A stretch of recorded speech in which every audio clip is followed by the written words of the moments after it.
สบายดีสวัสดีเพื่อนๆต่อจากคลิปที่รถไถลงนะทีนี้รถไถขึ้นรถไถนะพี่ชาติเร็วช่วยด้วยเร็วกำลังสิคนจะเอาแปลงขึ้นเลยคนว่าได้คนว่าอ๋อนี่กำลังเอารถไถขึ้นรถไถเอาเป็นยังคือต้องเอาขึ้นคือเก่าพี่ชาติซ้อมแล้วแหละก็ต้องเอาขึ้นคือเก่าเด้อเพราะว่าหน้าเพิ่นไก่เด้อเพื่อนๆหน้าอันผู้ที่เอารถมาเปลงนะหน้าไก่เพิ่นก็เลยให้เอารถแกรถไปคือเก่าเพราะว่าเพิ่นเอาตีนเล็กมาเด้อหน้าเพิ่นไก่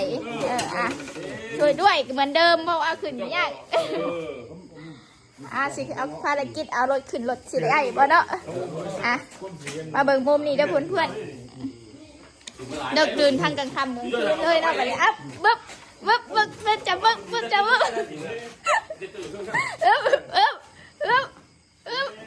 ระวังดีดพอเด้อไม่เจ้าเสียวแห้งไม่ลุงเจ้าจอยแห้งไม่เจ้าจอยแห้งอันนั้นเดี๋ยวระวังอุ้ยดันเร็ว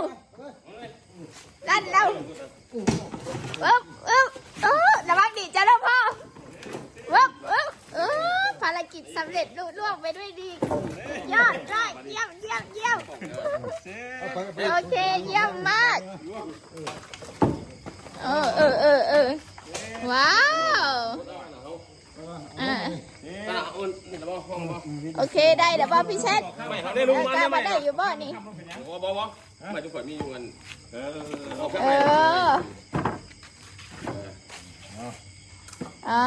ภารกิจเสร็จสิ้นลุล่วงไปด้วยดียอดเยี่ยมทุกคนเลยอันนี้รถไถขึ้นรถไถไปส่งเหมือนเดิมสาวพอไปส่งด้วยกันขึ้นคันเก่าลงคันเก่าเนาะพี่เช็ดเนาะ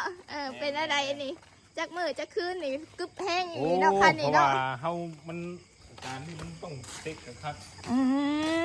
ทั้งเฮ็ดโค้งไอ้เพิ่นแล้วก็เช็คจักไอ้เพิ่นน้ำหัวจักมันปั๊มเนาะแกกับเมาหนึ่งนะอิ่มหนึ่งเห็นว่าพ่อบอกว่าข้าเพิ่นเห็นว่าแกก็ได้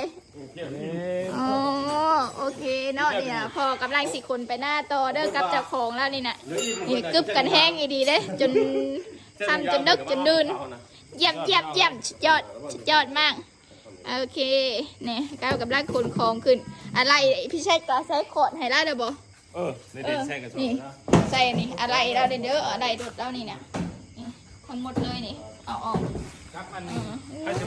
รถนี้เกิดก่อนข่อยเด้อเพื่อนๆนี่นะโอเคพี่ชายยอดเยี่ยมบ๊ายบายเพื่อนๆบ๊ายบาย